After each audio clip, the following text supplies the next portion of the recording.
Welcome, everyone. Thanks for joining us today. We want to say a special thanks to those that checked out our first video, and especially to that 1870s homestead for promoting our very first video. We are overjoyed and very grateful for that. Yeah, so also if you like what you hear today, we'd encourage you to like, and if you haven't already subscribed, please feel free to subscribe to our channel, as we hope to deliver helpful content week after week about an ordinary family of people who love investing in real estate. So yeah, last week we told you about our why we even started thinking about real estate investing. Today we want to talk about some practical next steps. The very first baby steps: knowledge, education. yeah, that really is, if this is the one you're looking for to hear us just break down our first deal, we encourage you to stick with us. We are going to get there. But in this particular time together, we just want to stress the importance of education. Because again, we didn't start with a lot of money. In fact, we started with no money. I will go and show our cards a little bit. We did have some equity in our home that we were able to leverage, but for all intents and purposes, we really had nothing we were working with. We're just ordinary people. We drive used cars. We've tried to keep our debt to an absolute minimal to zero outside of the debt in our home. But all being said, we just want to stress the importance of learning. So many people say, I'm interested in property investing. I want to get started. How do I get started? What do I do? I know a little bit about us is when we came to that point of knowing we needed to do something, I just made it my personal mission to start reading, searching the internet. What was it that you had read first? Yeah, I mean, I went back. I had been given years ago Robert Kiyosaki's book, Rich Dad, Poor Dad. And I remember reading it like literally 20 years ago thinking, oh, this sounds great, but I just had nothing, I mean, I just kind of missed the point of the book. And so put it aside, never picked it up again. But and too, it was talking about taking on debt and seeing debt as good, and still trained in that mindset of all debt is bad at that time. Yeah, and really there is a such thing as good debt and bad debt, which was difficult for me when I'd been so strict Dave Ramsey. And by the way, Dave Ramsey is great. We still live by a lot of his principles when it comes to not taking on consumer debt. If I were to give you a video tour of our cars, even my wife's laughter should say it all. It's pay cash for things that depreciate.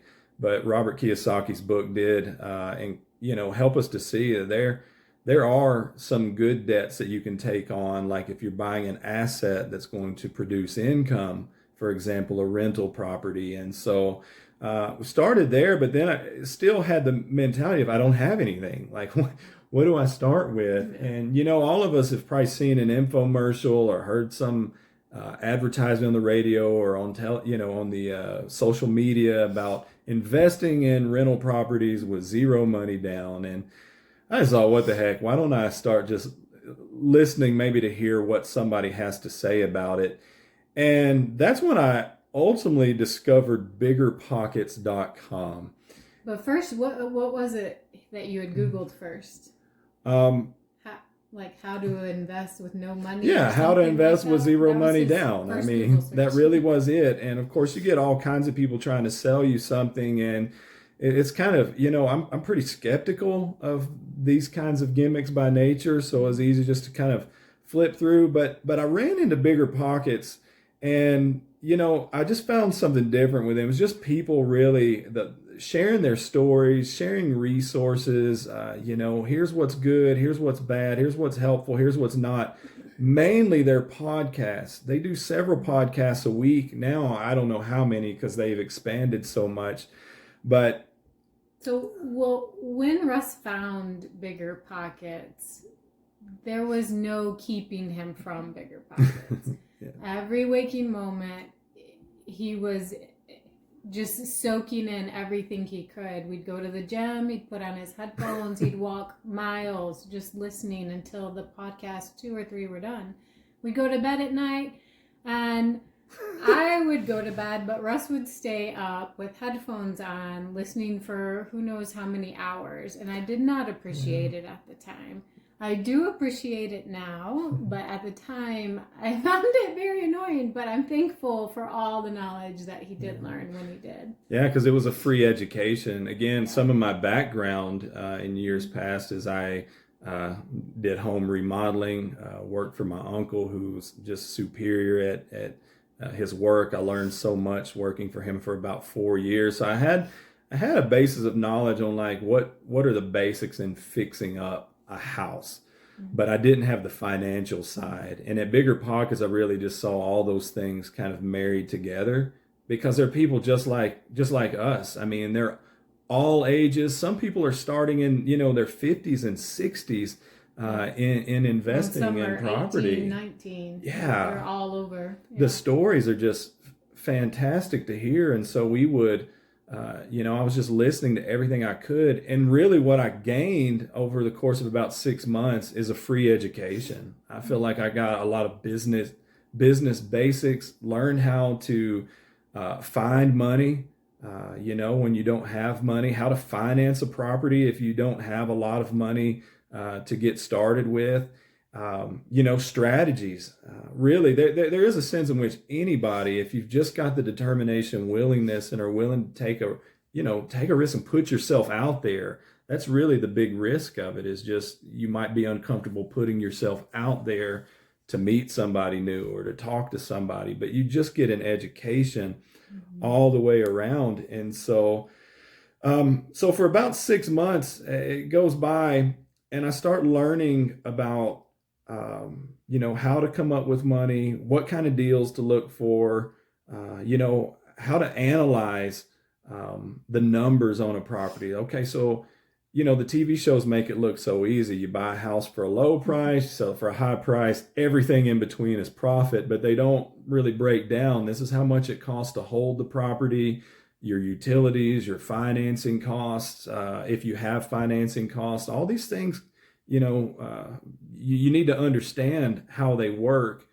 And the more you understand, the more comfortable you are. But about 6 months goes by, and we start actually looking or thinking about looking at some properties, but we hadn't got there yet. Mm-hmm.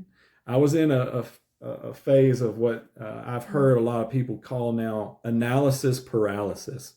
It's like you've got the education base, you know how the money works. Even for me, I'd started even calling. Like we went to a bank even and got pre-approved so that we could start shopping for a rental house, but we hadn't done it yet. Mm-hmm. And then you came upon like a webinar.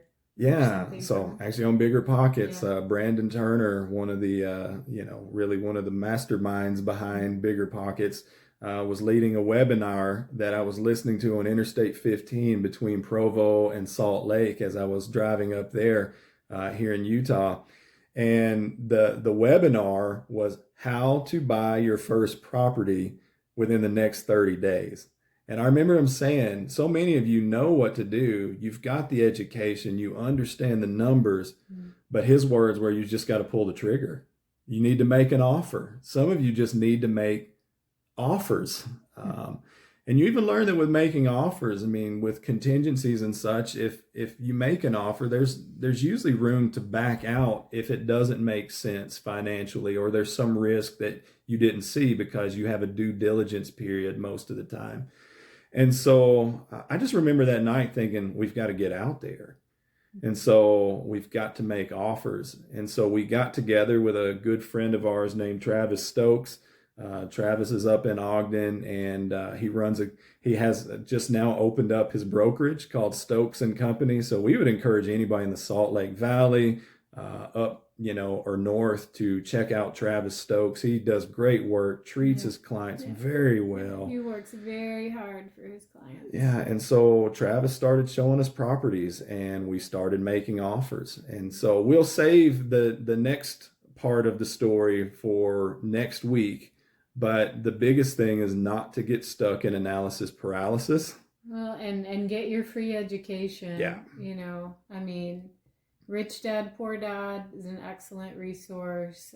Bigger Pockets, excellent resource, and we'll put links for those things. And Bigger Pockets is completely free. You know.